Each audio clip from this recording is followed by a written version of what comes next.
ನಾನು ಚಿಂಚಣಿ ಬ್ರಿಡ್ಜ್ನಲ್ಲಿ ಹಾಲುಮತ ವೈಭವ ಅಂತ ಕಾರ್ಯಕ್ರಮ ಮಾಡ್ತಾ ಇದ್ದಾರೆ. ಕೆಲವರಿಗೆಲ್ಲ ಪ್ರಶಸ್ತಿಗಳನ್ನು ಕೊಡ್ತಾ ಇದ್ದಾರೆ. ಆ ಕಾರ್ಯಕ್ರಮಕ್ಕೆ ಬಂದಿದ್ದೀನಿ ನಾನು. ಸರಿ, ಕಾಂತರಾಜ್ ವರದಿಯನ್ನು ಅಂಗೀಕಾರ ಮಾಡಬೇಕಂತೇಳಿ ಎಲ್ಲ ಫೇಬರ್ ಕ್ಲಾಸ್ ಮಠಾಧೀಶರು ಒತ್ತಾಯ ಮಾಡಿದ್ದಾರೆ ಸರ್. ಅದನ್ನು ಯಾವಾಗ ಅಂಗೀಕಾರ ಮಾಡೋದು ಮತ್ತು ಯಾವಾಗ ಜಾರಿ ಮಾಡೋದು? ಕಾಂತರಾಜ್ ಇಲ್ಲ, ಜಯಪ್ರಕಾಶ್ ಹೆಗ್ಡೆ ಇರೋರು ಈಗ. ಜಯಪ್ರಕಾಶ್ ಹೆಗ್ಡೆಗೆ ಸರ್, ಜಯಪ್ರಕಾಶ್ ಹೆಗ್ಡೆ ಇರೋದು ಈಗ backward class permanent backward class commission ಅಧ್ಯಕ್ಷರು ಜಯಪ್ರಕಾಶ್ ಹೆಗ್ಡೆ. ಕಾಂತರಾಜ್ ಇಲ್ಲ ಈಗ. ಕಾಲದಲ್ಲಿ ತಗೊಳ್ಳಿಲ್ಲ, ಯಾಕೆ ಅವ್ರ ರಿಪೋರ್ಟ್ ತಗೊಳ್ಳಿಲ್ಲ.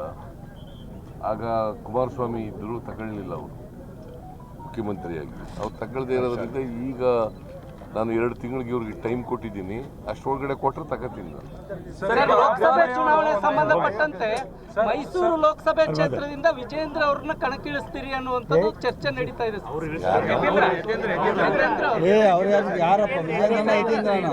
ಯಾರು ಹೇಳಿದ್ರು ನಿನಗೆ?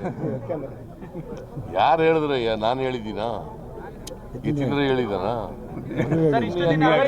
ಪ್ರತಾಪ್ ಸಿಂಹ ಅವರು ಇವತ್ತೊಂದು ಸ್ಟೇಟ್ಮೆಂಟ್ ಕೊಟ್ಟಿದ್ದಾರೆ ಸರ್. ಮೈಸೂರಲ್ಲಿ ಏನಿದೆ, ನಿಮ್ಮ ಮಗನನ್ನು ಕಣಕ್ಕಿಳಿಸಿದ್ರೆ ಅಲ್ಲಿ ಮುಖ್ಯಮಂತ್ರಿ ಸನ್ ಆಫ್ ಪತ್ರಕರ್ತರ ಅನ್ನೋ ಫೈಟ್ ನೀಡುತ್ತೆ, ಹಾಗಾಗಿ ಓಪನ್ ಚಾಲೆಂಜ್ ಕೊಟ್ಟಿದ್ದಾರೆ, ಸ್ವಾಗತ ಮಾಡ್ತೀವಿ ಅಂತ ಹೇಳಿದ್ದಾರೆ ಸರ್. ಏನು ಓಪನ್ ಚಾಲೆಂಜ್? ನಿಮ್ಮ ಮಗನ ಕಣಕ್ಕಿಳಿಸಿದ್ರೆ ನಾವು ಫೈಟ್ ಮಾಡ್ತೀನಿ ಅಂತ ಹೇಳಿದ್ದಾರೆ.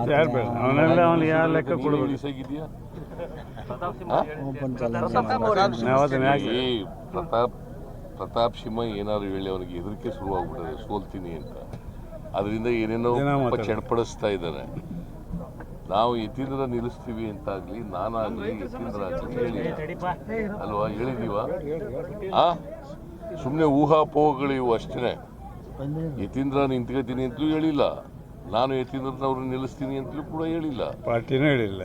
ಅಲ್ಲಿ ನಾವು ಇನ್ನೂ ಕೂಡ ಈಗ ಬೈತಿ ಸುರೇಶ್ ನಮ್ಮ ಅರ್ಬನ್ ಡೆವಲಪ್ಮೆಂಟ್ ಮಿನಿಸ್ಟ್ರು ಅವರು ಹೋಗಿದ್ರು ಅಬ್ಸರ್ವರ್ ಆಗಿ. ಅವ್ರು ಇನ್ನೂ ವರದಿ ಕೊಟ್ಟಿದ್ದಾರೆ. ಆ ವರದಿ ಆಧಾರದ ಮೇಲೆ ನಾವು ಟೇಕ್ ಎ ಡಿಸಿಷನ್.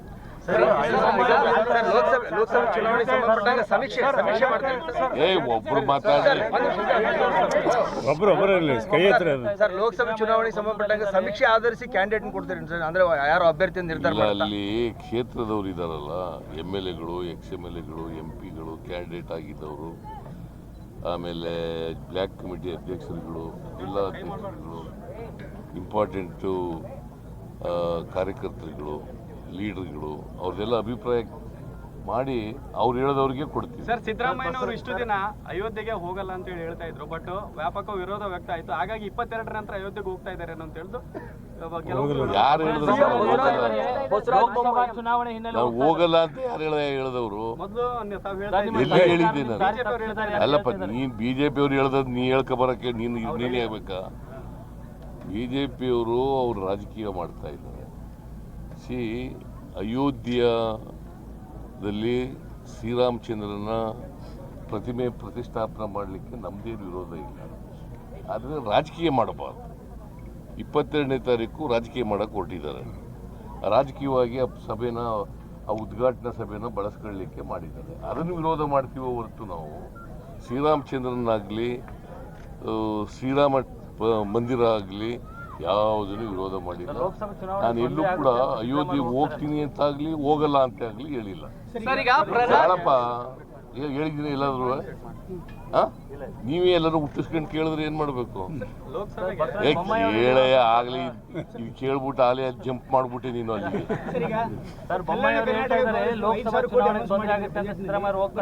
ಕೇವಲ 750 ಕೋಟಿ ಮಾತ್ರ ಕ್ರಿಯೋಜನೆ ಕೊಟ್ಟಿದ್ದಾರೆ. ಈಗ ಏನಾಯಿತು,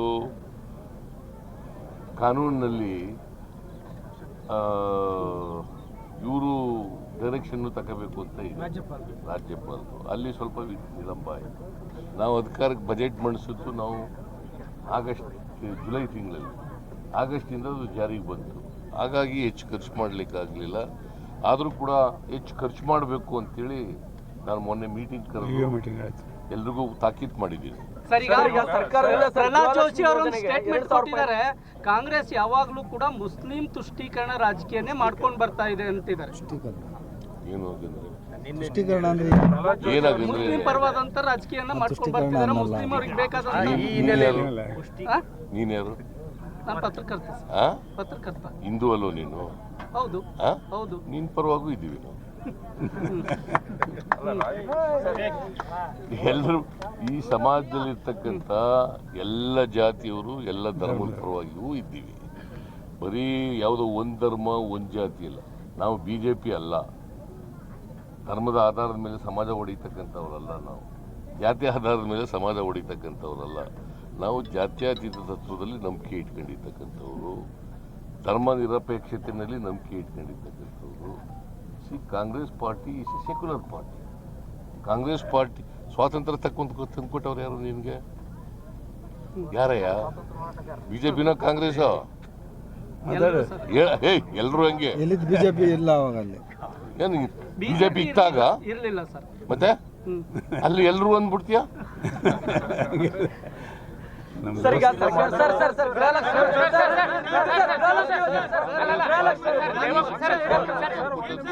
ಕಾಂಗ್ರೆಸ್ ಪಾರ್ಟಿ ಗಾಂಧೀಜಿಯವರ ನೇತೃತ್ವದಲ್ಲಿ ಹೋರಾಟ ಮಾಡಿ ಗೃಹಲಕ್ಷ್ಮಿ ಯೋಜನೆಯಲ್ಲಿ 2,000 ರೂಪಾಯಿ ಕೊಟ್ಟಿರೋದು ಸಾಕಾಗ್ತಾ ಇಲ್ಲ ಅಂತ ಹೇಳಿ ಮಾಜಿ ಪ್ರಧಾನಮಂತ್ರಿ ದೇವೇಗೌಡರು ಹೇಳ್ತಾ ಇದ್ದಾರೆ. ಯಾರಿಗೆ ಸಾಕಾಗತ್ತೆ ಅಂತ ಮಾಜಿ ಪ್ರಧಾನಮಂತ್ರಿ ದೇವೇಗೌಡರು ಅವ್ರು ಕೊಟ್ಟಿದ್ರ? 100 ರೂಪಾಯಿ ಕೊಟ್ಟಿಲ್ಲ. ಅವ್ರು 100 ರೂಪಾಯಿ ಕೊಟ್ಟಿಲ್ಲಲ್ಲ. ಈ ಸಮಾರಂಭದ ದಿವ್ಯ ಸಾನ್ನಿಧ್ಯ ವಹಿಸಿರ್ತಕ್ಕಂಥ ಪೂಜ್ಯ ಶಿವಾನಂದ ಮಹಾಸ್ವಾಮಿಗಳಲ್ಲಿ ನಮಸ್ಕರಿಸಿ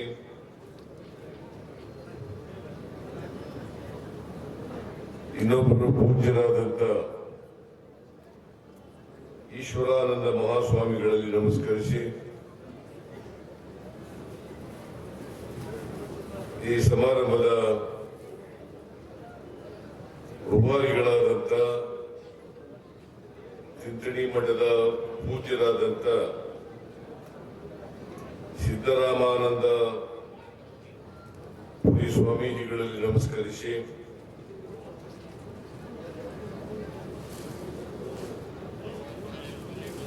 ಈ ಸಮಾರಂಭದಲ್ಲಿ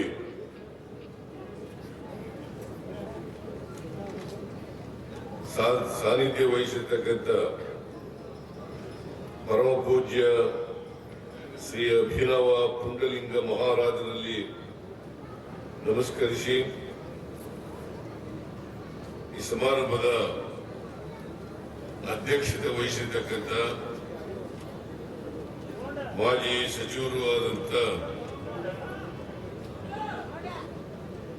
ಎಚ್ ವಿಶ್ವನಾಥ್ ಅವರೇ,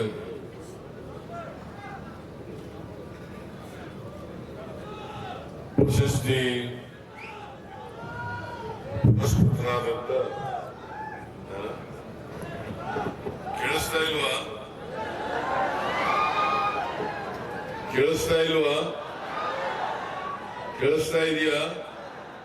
ಓಕೆ.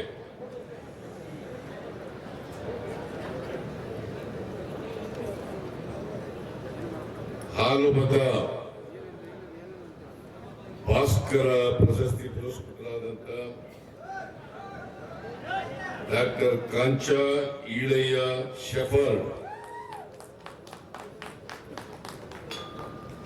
ಅವರೇ, ಪತ್ತೇದಾರಿ ವರದಿಗಾರರಾದಂಥ ಕನಕರತ್ನ ಪ್ರಶಸ್ತಿ ಪುರಸ್ಕೃತರಾದಂಥ ಶ್ರೀಮತಿ ವಿಜಯಲಕ್ಷ್ಮಿ ಶಿಬ್ರೂರವರ, ಸಿದ್ಧಶ್ರೀ ಪ್ರಶಸ್ತಿ ಪುರಸ್ಕೃತರಾದಂಥ ಶ್ರೀ ಬೊಮ್ಮನ್ ಮತ್ತು ಶ್ರೀಮತಿ ಬೆಳ್ಳಿ ಬೊಮ್ಮನ್ ಅವರ, ಇವರು ತಮಿಳುನಾಡಿನವರು, ಆಸ್ಕರ್ ಪುರಸ್ಕೃತರು, ಅವರನ್ನ ಸನ್ಮಾನಿಸಿದ್ದಾರೆ. ಇನ್ನೊಬ್ಬರು ನಮ್ಮ ಸರ್ಕಾರದ ಸಚಿವರಾದಂಥ NS ಬೋಸರಾಜು ಅವರೇ,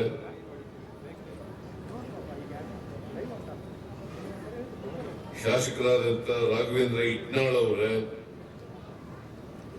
ಅಂಪಯ್ಯ ನಾಯ್ಕ್ ಅವರೇ, ಮೇಲ್ಮನೆಯ ಸದಸ್ಯರಾದಂಥ ತಿಪ್ಪಣ್ಣಪ್ಪ ಕಮಕ್ನೂರ್ ಅವರ, ಶಾಸಕರಾದಂಥ ಬಸನಗೌಡ ದದ್ದಲ್ ಅವರೇ, ರಾಮಚಂದ್ರ ಶರಣಗೌಡ ಮೇಲ್ಮನೆಯ ಸದಸ್ಯರಾದಂಥ ಶರಣಗೌಡ ಬಯ್ಯಾಪುರ್ ಅವರೇ, ಬಸನಗೌಡ ತುರ್ಬಿಹಾಳ್ ಅವರೇ, ಮಾಜಿ ಶಾಸಕರಾದಂಥ ಊಲ್ಗೇರಿ ಅವರೇ, ಮಳವಳ್ಳಿ ಶಾಸಕರಾದಂಥ ಮಾಜಿ ಸಚಿವರು ಆದಂಥ ಶ್ರೀ ನರೇಂದ್ರ ಸ್ವಾಮಿ ಅವರೇ,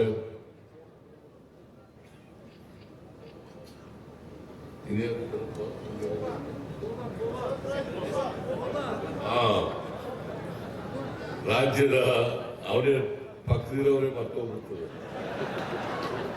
ರಾಜ್ಯದ ನಗರಾಭಿವೃದ್ಧಿ ಸಚಿವರಾದಂಥ ವೈದ್ಯ ಸುರೇಶ್ ಅವರೇ,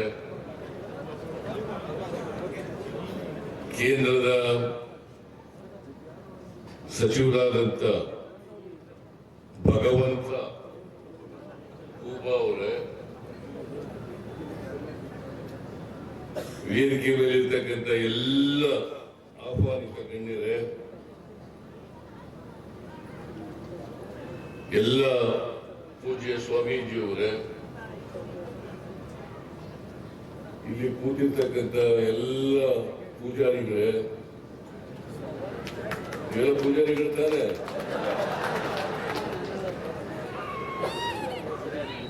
ಇಲ್ಲಿ ಇಷ್ಟೊಂದು ದೊಡ್ಡ ಸಂಖ್ಯೆಯಲ್ಲಿ ಆಗಮಿಸಿರ್ತಕ್ಕಂಥ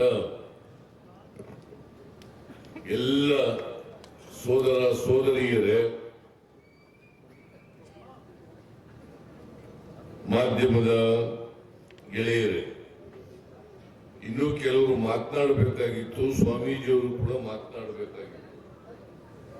ಆದರೆ ನಾವು ಇನ್ನೊಂದು ಕಾರ್ಯಕ್ರಮಕ್ಕೆ ಹೋಗ್ಬೇಕು.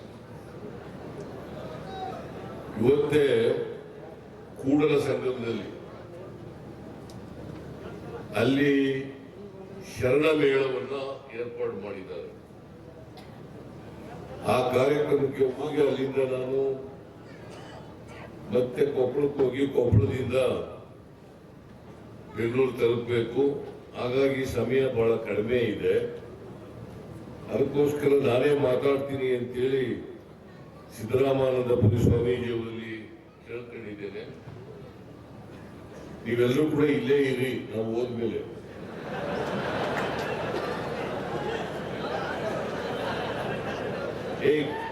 ಹೇಳ್ರಯ್ಯ, ನೀವೆಲ್ಲರೂ ಇಲ್ಲೇ ಇರಿ,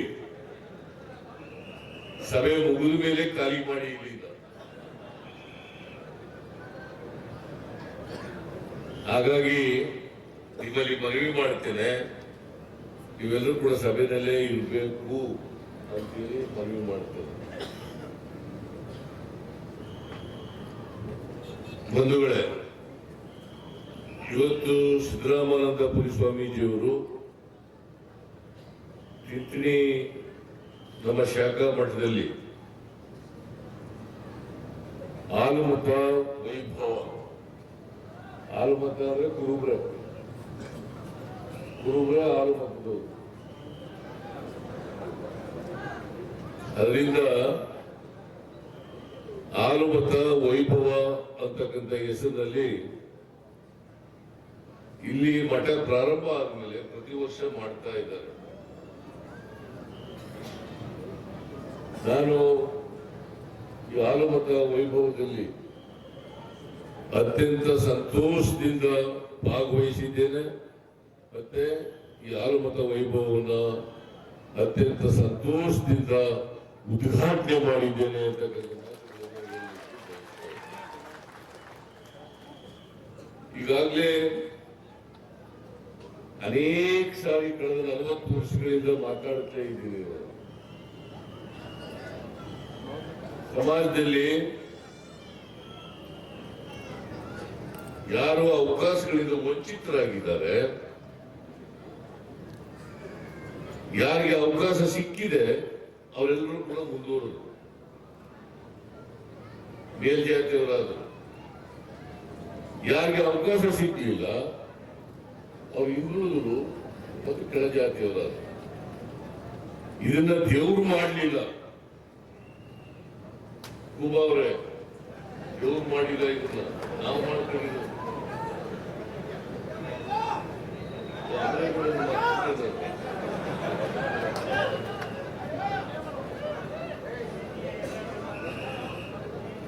ಇವ್ರು ಮಾಡಿಲ್ಲ ಇದನ್ನ ಜಾತಿ ವ್ಯವಸ್ಥೆಯನ್ನ ದೇವ್ರು ಮಾಡಲಿಲ್ಲ. ಚತುರ್ವರ್ಣ ವ್ಯವಸ್ಥೆ ಮಾಡಿದವರು ದೇವರಲ್ಲ, ಮನುಷ್ಯರು ತಮ್ಮ ಸ್ವಾರ್ಥಕ್ಕೋಸ್ಕರ ಮಾಡ್ಕೊಂಡು ಅವಕಾಶಗಳು ಸಿಕ್ಕಿದ್ದು ವಿದ್ಯೆ ಕಲಿತವರೆಲ್ಲ ಮೇಲ್ಜಾತಿಯವರು ಅಂತಂದ್ರು. ಯಾರು ವಿದ್ಯೆ ಕಲಿಯಲಿಲ್ಲ, ಅವಕಾಶ ಸಿಕ್ಕಲಿಲ್ಲ, ಅವರೆಲ್ಲ ಶೂದ್ರರಾದರು, ಪಂಚಮರಾದರು.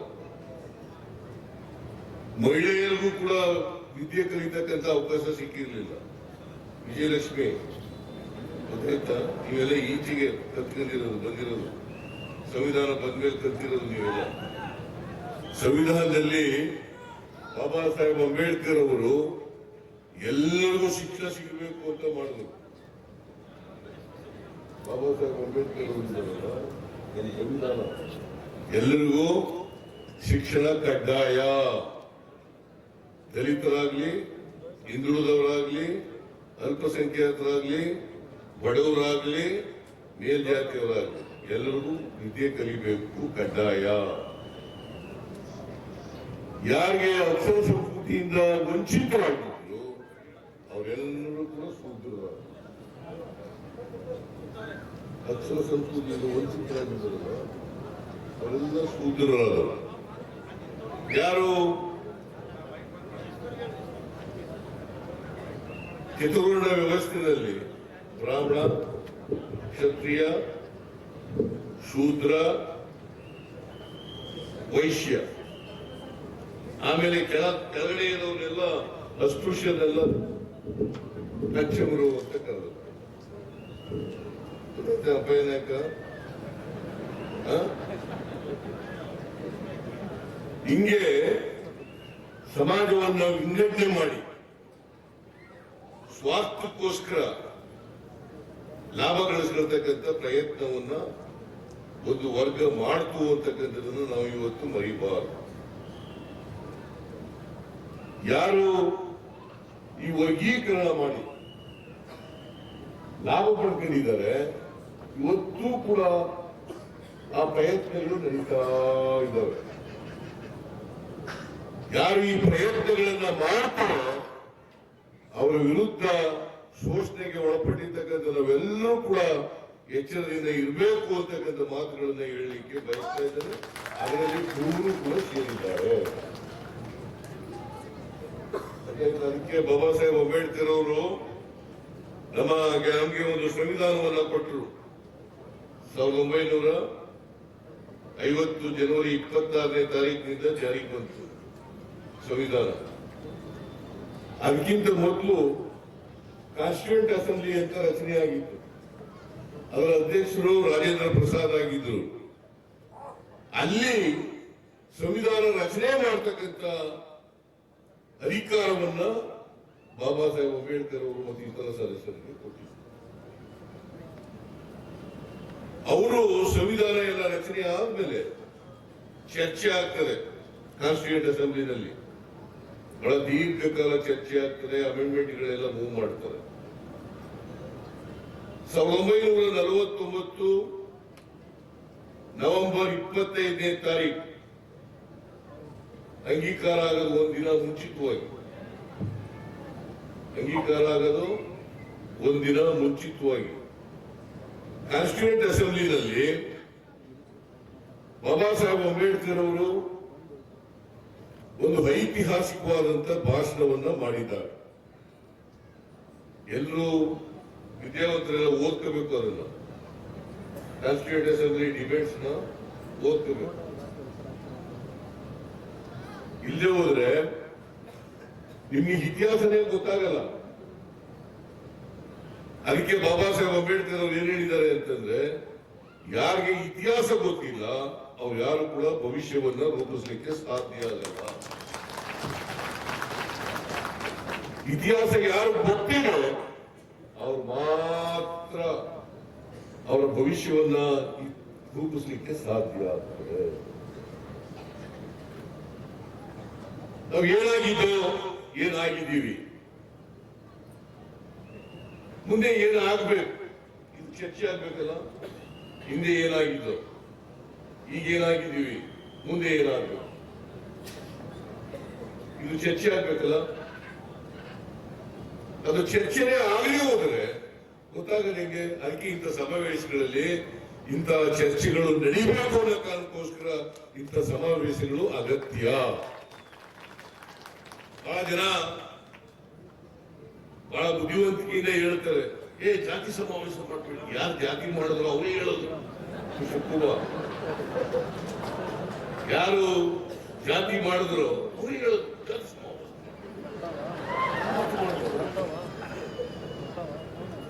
Be careful about these people.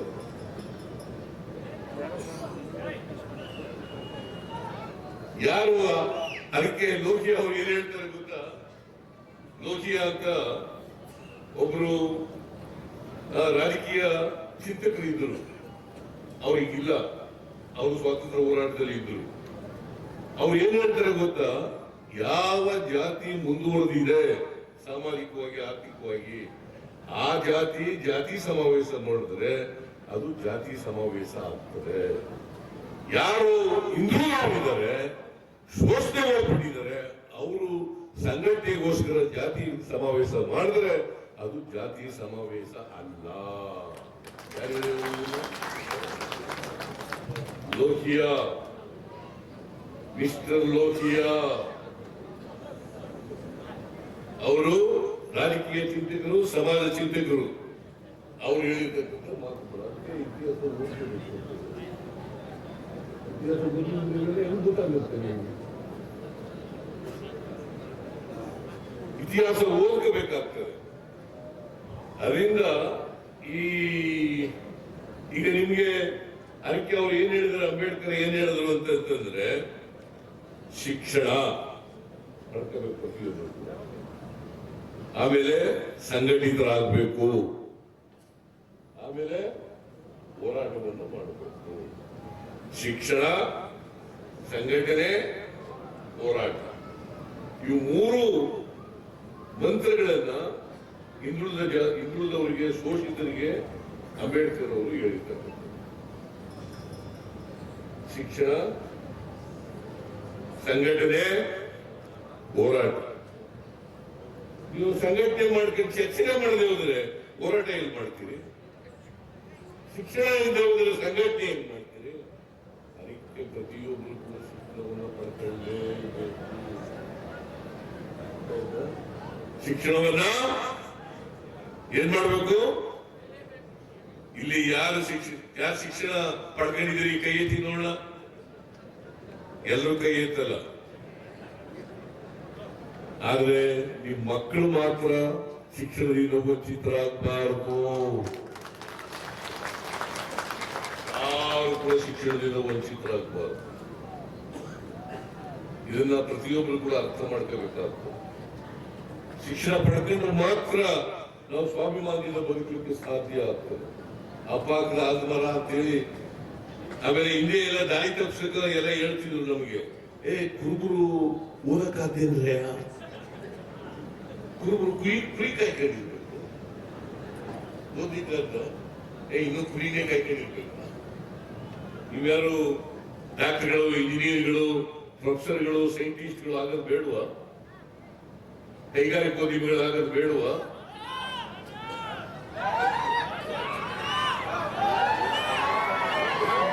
ಕೇಳಿಸ್ತಾ ಇಲ್ವಾ? ಮೈಕ್ ಇದಿಲ್ವಾ?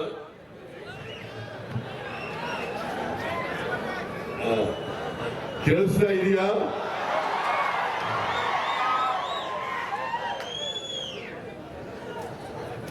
ಅದರಿಂದ ಪ್ರತಿಯೊಬ್ಬರು ಕೂಡ ಶಿಕ್ಷಣವನ್ನ ಪಡ್ಕೊಳ್ಳೇಬೇಕು. ಶಿಕ್ಷಣ ಇದ್ರೆ ಮಾತ್ರ ಸ್ವಾಭಿಮಾನಿಗಳಾಗಿರ್ಬೇಕು ಸಾಧ್ಯ. ಒಂದು ವೇಳೆ ಅಂಬೇಡ್ಕರ್ ಅವರು ಓದಿ ಹೋಗಿದ್ರೆ ಏನಾಯ್ತಿತ್ತು ಈ ದೇಶ? ಮುಂದುವರೆದವರು ಕಪಿಮುಷ್ಟಿದ ಸಿಕ್ಕಾಕೊಂಡಿರ್ಬೇಕಾಗಿತ್ತು. ದೌರ್ಜನ್ಯ ನಡೀತಾ ಇತ್ತು, ಶೋಷಣೆ ನಡೀತಾ ಇತ್ತು. ಈ ಶೋಷಣೆ, ದೌರ್ಜನ್ಯ ನಿಲ್ಲಬೇಕಾದ್ರೆ ಅದಕ್ಕೆ ಶಿಕ್ಷಣ ಇರಲೇಬೇಕು. ಶಿಕ್ಷಣ ಸಿಕ್ಕಿದ್ರೆ ವಾಟ್ ಈಸ್ ವಾಟ್ ಅಂತ ಗೊತ್ತಾಗುತ್ತೆ. ಯಾಕೆ ಹೀಗೆ ಹೇಳ್ತಾ ಇದ್ದಾರೆ? ನಮ್ಮೂರಲ್ಲಿ ಒಂದು ಶ್ಯಾಮ್ಭೋಗ ಇದ್ದ, ಚೆನ್ನಪ್ಪಯ್ಯ ಅಂತ. ನಮ್ಮ ಅಪ್ಪನಿಗೆ ಹೇಳ್ಕೊಟ್ಬಿಟ್ಟಿದ್ದ, ನಾವು ಓದಿಸ್ಬೇಡ ಮಾತ್ರ, ನೀನು ನಿನ್ ಮಗನಿಗೆ ಫೋನಿ ಬಿದ್ದೋಯ್ತಾನೆ, ಲಾಯರ್ ಕೆಲಸ ಮಾಡಕ್ಕಾಗಲ್ಲ, ಕುರುಬರ ಕೈಲಿ ಅಂತ ಹೇಳ್ಕೊಟ್ಬಿಟ್ಟಿದ್ದ. ನಮ್ಮ ಅಪ್ಪ ಅದೇ ಹೇಳ್ಕೊಬಿಟ್ಟು ಚೆನ್ನಪ್ಪಯ್ಯ ಮಾತು ಕೇಳ್ಕೊಂಡು ನೀ ನಾವು ಓದೋದ್ ಬೇಡ ಕಣ್ಲ ಅಂತಿದ್ದ. ಒಂದು ವೇಳೆ ನಾನು ನಾವು ಓದಿ ಹೋಗಿದ್ರೆ ಇವತ್ತು ನೀವು ಮುಂದೆ ನಿಂತ್ಕೊಂಡು ಮುಖ್ಯಮಂತ್ರಿಯಾಗಿ ಮಾತಾಡಕ್ ಸಾಧ್ಯ ಆಗ್ತಿದ್ದ? ಹೇಳ್ಕೊಟ್ಬಿಟ್ಟಿದೆ ಹಿಂಗೆ. It's A fact. ನಾನು ಐ ಆಮ್ ನಾಟ್ ಎಕ್ಸಾಗ್ರೇಟಿಂಗ್. ನಮ್ಮ ಊರಿನಲ್ಲಿ ಪಂಚಾಯತಿ ಮಾಡಿಸಿ ನಾನು ಆ ಕಾಲೇಜ್ ಸೇರ್ಕೊಂಡಿದ್ದು. ಊರಿನ ಯಜಮಾನರುಗಳೆಲ್ಲ ಹೇಳಿಸಿ ನಮ್ಮ ಅಪ್ಪನಿಗೆ, ಆಮೇಲೆ ನಾವು ಓದದ್ದು. ಹಂಗಾಗಿ ನಾನು ರಾಜಕೀಯಕ್ಕೆ ಬರಬೇಕಾಯ್ತು. ರಾಜಕೀಯದಲ್ಲಿ ಬಂದು ನೀವೆಲ್ಲರ ಆಶೀರ್ವಾದದಿಂದ ಇವತ್ತು ಮುಖ್ಯಮಂತ್ರಿ ಆಗಬೇಕು, 2ನೇ ಬಾರಿ ಮುಖ್ಯಮಂತ್ರಿ ಆಗಬೇಕು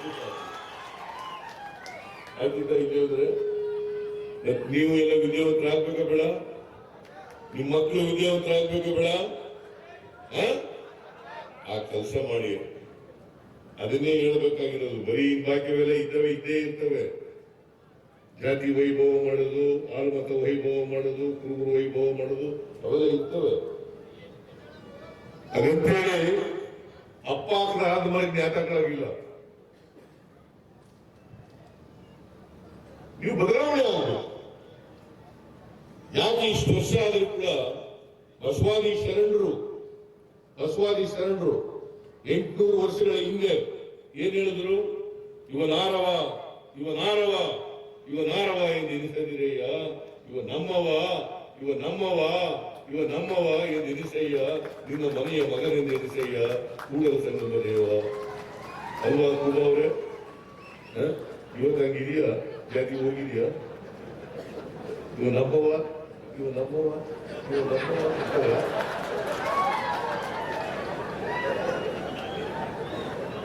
ಹೋಗಿಲ್ಲ. 500 ವರ್ಷಗಳ ಹಿಂದೆ ಕನಕದಾಸರು ಹೇಳಿದ್ರು, ಜಾತಿ ಕುಲವೆಂದು ಒಡೆದಾಡದಿರಿ, ಕುಲದ ನೆಲೆಯನ್ನೇನಾದರೂ ಬಲ್ಲಿರ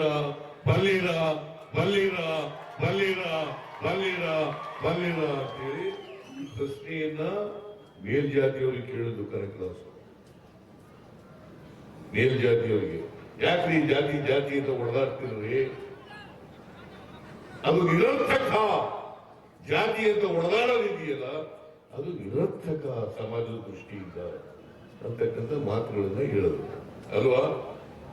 ನಾವು ಕಲಿಬೇಕಾ ಬೇಡ? ಇದರಿಂದ ಪಾಠ ಕಲಿಬೇಕಾ ಬೇಡ? ಕಲಿಬೇಕಾ ಬೇಡ?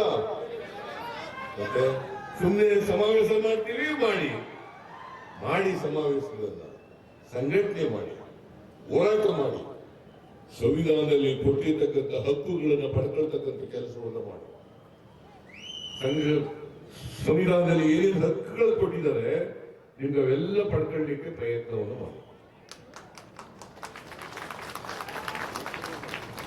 ಈ ದೇಶದ ಆಸ್ತಿ ಯಾರಿಗೂ ಸೇರಿದ್ದಲ್ಲ. 143 ಕೋಟಿ ಜನರಿಗೆ ಸೇರಿದಂಥದ್ದು, ಕೆಲವುದೇ ಅಲ್ಲ ಇದು.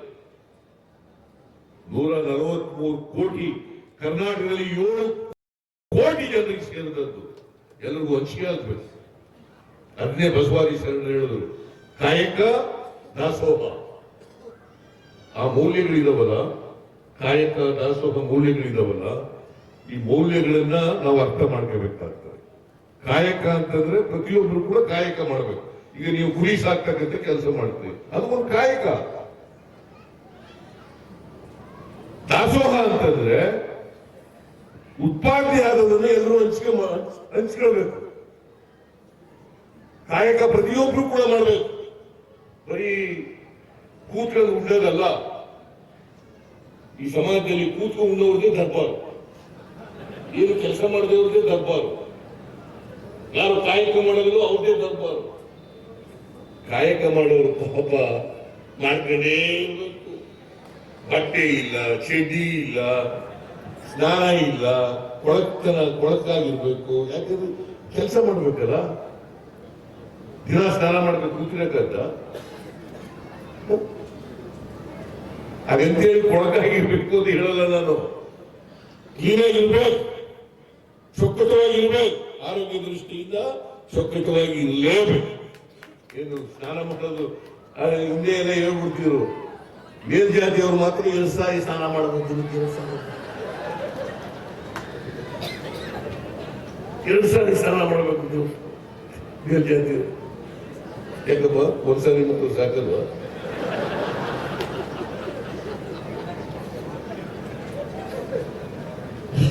ಹಿಂಗೆ ಅಂಬೇಡ್ಕರ್ ಏನ್ ಹೇಳಿದ್ರು ಗೊತ್ತಾ? ನಾನು ಹೇಳೋದು ಮರ್ತ್ಬಿಟ್ಟೆ. 1949 ನವೆಂಬರ್ 25ನೇ ತಾರೀಕು ಹೇಳ್ತಕ್ಕಂಥ ಮಾತು.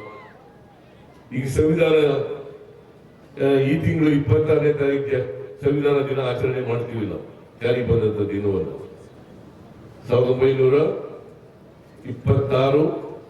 1950ನೇ ದಿನ ಜಾರಿಗೆ ಬಂತು ನಮ್ಮ ಸಂವಿಧಾನ.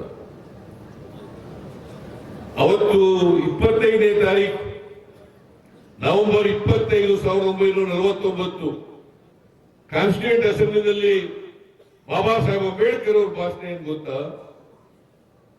ಜನವರಿ 1950 26ರಿಂದ ವೈರುಧ್ಯತೆ ಇರ್ತಕ್ಕಂಥ ಸಮಾಜಕ್ಕೆ ಕಾಲಿಡ್ತಾ ಇದ್ವಿ. ವೈರುಧ್ಯತೆ ಇರ್ತಕ್ಕಂಥ ಸಮಾಜಕ್ಕೆ ಕಾಲಿಡ್ತಾ ಇದ್ವಿ. ಆರ್ಥಿಕ ಅಸಮಾನತೆ ಇದೆ, ಸಾಮಾಜಿಕ ಅಸಮಾನತೆ ಇದೆ. ಇಂಥ ಸಮಾಜಕ್ಕೆ ನಾವು ಕಾಲಿಡ್ತಾ ಇದ್ದೀವಿ. ಇಂಥ ಸಮಾಜದಲ್ಲಿ ಅಸಮಾನತೆಯನ್ನ ರಾಜಕಾರಣಿಗಳು ತೊಲಗಿಸದೆ ಹೋದರೆ, ಅಸಮಾನತೆಯ ವಿರುದ್ಧ ಹೋರಾಟ ಮಾಡದೆ ಹೋದರೆ, ಯುದ್ಧ ಮಾಡದೆ ಹೋದರೆ ಮತ್ತೆ ವ್ಯವಸ್ಥೆ ಹಂಗೇ ಮುಂದುವರ್ಕೊಂಡು ಹೋಗ್ತದೆ. ಅದಕ್ಕೆ ಅವ್ರು ಏನ್ ಹೇಳಿದ್ದಾರೆ, ಅವ್ರ ಪದಗಳಲ್ಲಿ ಹೇಳಬೇಕು ಅಂತಂದ್ರೆ, ರಾಜಕೀಯ ಪದಗಳು, ರಾಜಕೀಯ ಪ್ರಜಾಪ್ರಭುತ್ವ ಬಂದರೆ ಸಾಲದು. ಸಾಮಾಜಿಕ ಆರ್ಥಿಕ ಪ್ರಜಾಪ್ರಭುತ್ವ ನೆಲೆಸಿದಾಗ ಮಾತ್ರ ಈ ದೇಶಕ್ಕೆ ಸ್ವಾತಂತ್ರ್ಯ ಬಂದೋದಕ್ಕೆ ಸಾರ್ಥಕ ಆಗ್ತದೆ, ಇಲ್ಲ ಸಾರ್ಥಕ ಆಗಲ್ಲ ಅಂತಕ್ಕಂಥ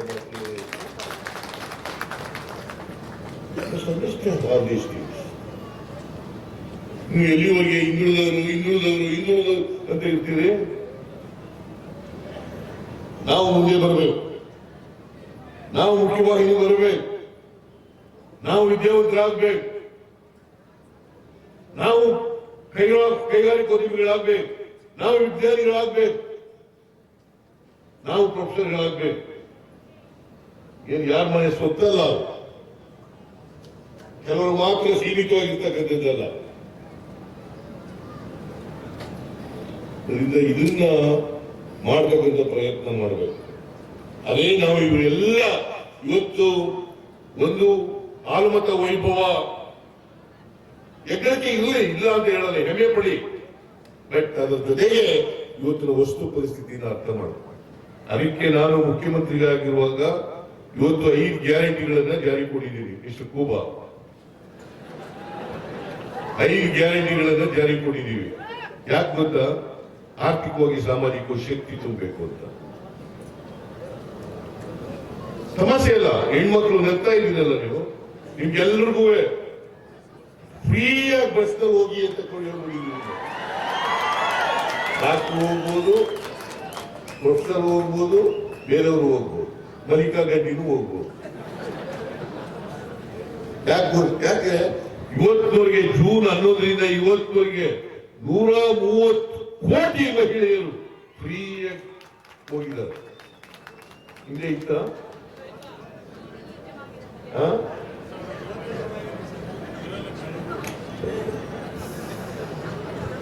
ಇವತ್ತಿನವರೆಗೆ ಇತ್ತ 130 ಕೋಟಿ 28 ಲಕ್ಷ ಮೊನ್ನೆವರೆಗೆ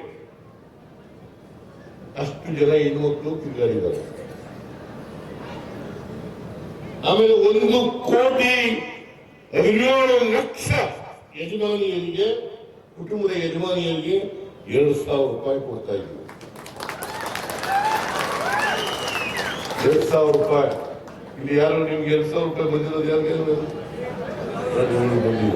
ನಿಮಗೆ ಬಂದಿಲ್ಲ, ಯಾಕಂದ್ರೆ ಇನ್ಕಮ್ ಟ್ಯಾಕ್ಸ್ ಕಟ್ಟೋರು ಬರೋಲ್ಲ.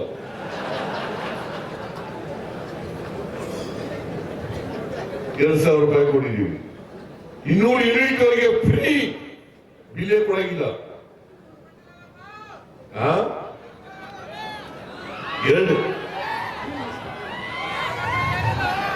5 ಕೆಜಿ ಅಕ್ಕಿ ಫ್ರೀ. ನಿನ್ನೆ ಶಿವಮೊಗ್ಗದಲ್ಲಿ ನಾನು ಯುವ ನಿಧಿ ಕಾರ್ಯಕ್ರಮಕ್ಕೆ ಚಾಲನೆ ಕೊಟ್ಟೆ. ಯುವ ನಿಧಿ ಯಾರು 2022-23 ವರ್ಷದಲ್ಲಿ ಪಾಸ್ ಆಗಿದ್ದಾರೆ, ಕೆಲಸ ಸಿಕ್ಕಿಲ್ಲ ಅಂತವರಿಗೆ, ಪದವೀಧರ ನಿರುದ್ಯೋಗಿಗೆ 3,000 ರೂಪಾಯಿ, ಪದವೀಧರ ಆಮೇಲೆ ಡಿಪ್ಲೊಮಾ ಹೋಲ್ಡರ್ಗೆ 1,500 ರೂಪಾಯಿ 2 ವರ್ಷದವರೆಗೆ ಕೊಡ್ತೀವಿ. ಯಾಕಂತಂದ್ರೆ ಕೊಂಡ್ಕೊಳ್ತಕ್ಕಂಥ ಶಕ್ತಿ ಹೆಚ್ಚಾಗಬೇಕು ಮನುಷ್ಯನಿಗೆ. ಕೊಂಡ್ಕೊಳ್ತಕ್ಕಂಥ ಶಕ್ತಿನೇ ಇಲ್ಲದೆ ಹೋದ್ರೆ ನೀವೇನ್ ಅಂಗಡಿಗೆ ಹೋಗೋದಂಗೆ, ವ್ಯಾಪಾರ ಮಾಡೋದಂಗೆ, ಪ್ರವಾಸೋದ್ಯಮ ಮಾಡೋದಂಗೆ, ದೇವಸ್ಥಾನಗಳಿಗೆ ಹೋಗೋದಂಗೆ. ನನಗೆ ಧರ್ಮಸ್ಥಳದ ಯಜ್ಞ ಪತ್ರ ಬರೆದಿದ್ದರು. ನನಗೆ ಏನಂತ ಪತ್ರ ಬರೆದಿದ್ದರು ಅಂತಂದ್ರೆ, ನೀವು ಶಕ್ತಿ ಯೋಜನೆ ಕಾರ್ಯಕ್ರಮ ಮಾಡಿದ ಮೇಲೆ ನಮ್ಮ ದೇವಸ್ಥಾನಕ್ಕೆ ಭಕ್ತಾದಿಗಳು ಜಾಸ್ತಿ ಆಗಿದ್ದಾರೆ, ಆದಾಯನೂ ಜಾಸ್ತಿ ಆಗಿದೆ ಅಂತ ಬರ್ತೀವಿ. ಅದಕ್ಕೆ ಯುರೋಪ್ ಕಂಟ್ರಿಗಳಲ್ಲಿ ಯೂನಿವರ್ಸಲ್ ಬೇಸಿಕ್ ಇನ್ಕಮ್ ಅಂತ ಇದೆ. ಯೂನಿವರ್ಸಲ್ ಬೇಸಿಕ್ ಇನ್ಕಮ್ ಅದು ಕೊಡ್ಬೇಕಲ್ಲ. ಇವತ್ತು ದುಡ್ಡಿದ್ದು ತಾನೇ ಈಗೆಲ್ಲ ಬರೋದು, ಫಂಕ್ಷನ್ ಬರೋದು. ದುಡ್ಡಿದ್ರೆ ಬರಕ್ಕಾಗುತ್ತಾ? ಆ ಯಮ್ಮನಿಗೆ ಡಾಕ್ಟರ್ಗೇನೋ ದುಡ್ಡಿದೆ, ನೀನು ಪಕ್ಕದಲ್ಲಿ ಅಂತ ದುಡ್ಡಿದೆ, ಪ್ರಭಾವತಿ ದುಡ್ಡಿದೆ, ಭಕ್ತಿಯ ಇಲ್ಲದ ದುಡ್ಡಿದ್ದವ್ರು ಹೇಗೆ ಬಂದರು? ಅದಕ್ಕೆ ಕೊಂಡ್ಕೊಳ್ತಕ್ಕಂಥ ಶಕ್ತಿ ಬರಬೇಕು. ಇವತ್ತು ಬೆಲೆ ಏರಿಕೆ ಆಗಿದೆ, ಗ್ಯಾಸ್ ಬೆಲೆ ಎಲ್ಲ ಜಾಸ್ತಿ ಆಗಿದೆ, ಪೆಟ್ರೋಲ್ ಡೀಸೆಲ್ ಬೆಲೆ ಎಲ್ಲ ಜಾಸ್ತಿ ಆಗಿದೆ, ಆಹಾರ ಪದಾರ್ಥಗಳ ಬೆಲೆಗಳೆಲ್ಲ ಜಾಸ್ತಿ ಆಗಿದೆ. ಕೊಂಡ್ಕೊಳ್ತಕ್ಕಂಥ ಶಕ್ತಿ ಇರ್ಬೇಕಲ್ಲಪ್ಪ. ಸೊ ಅದಕ್ಕೋಸ್ಕರ ಈ ಗ್ಯಾರಂಟಿಗಳನ್ನ ಜಾರಿ ಕೊಡ್ತಕ್ಕಂಥ, ಅದಕ್ಕೂ ಟೀಕೆಗಳು. I don't care for allegations.